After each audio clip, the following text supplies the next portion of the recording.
Ce 2 mars 2023 marque l'anniversaire de la mort de Serge Gainsbourg.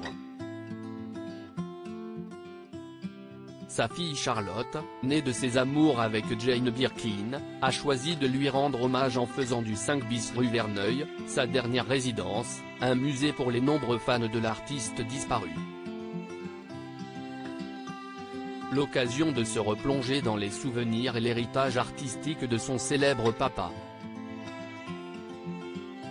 Mais cette disparition n'est pas la seule que Charlotte Gainsbourg ait eu à gérer au cours de sa vie.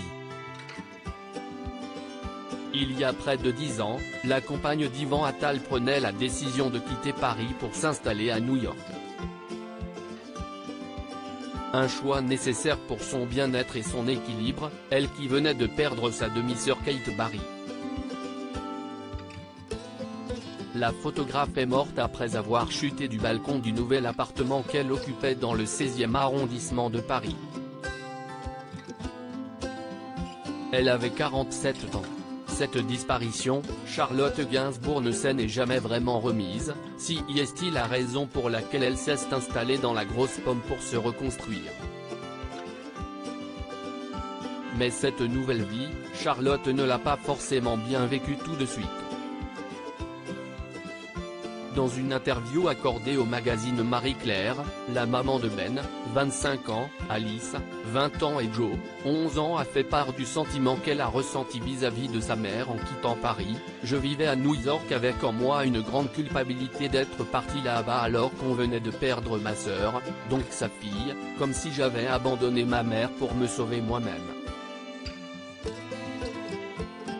À voir la complicité qu'elles ont affichée à la cérémonie des Césars, Jane Birkin ne lui en a pas tenu rigueur. Un documentaire touchant pour Jane si mère et fille était présente à l'Olympia le 24 février dernier, c'était pour représenter Jane by Charlotte, documentaire de Charlotte Gainsbourg sur sa maman. Une manière pour l'actrice de se faire un peu pardonner son départ et de rattraper le temps perdu. Mon premier élan n'était pas de faire un film sur elle. Au départ, je souhaitais juste passer du temps avec elle, prendre plaisir à la regarder. Tout en me rendant compte que je ne m'étais jamais autorisé ça, la regarder, tant il y a de pudeur entre nous. Si elle n'a pas remporté le César dans la catégorie meilleur documentaire, Charlotte Gainsbourg n'a pas rien gagné pour autant. Il a fallu que je m'arroge le droit de ne pas baisser les yeux, de la scruter, d'approfondir mon regard.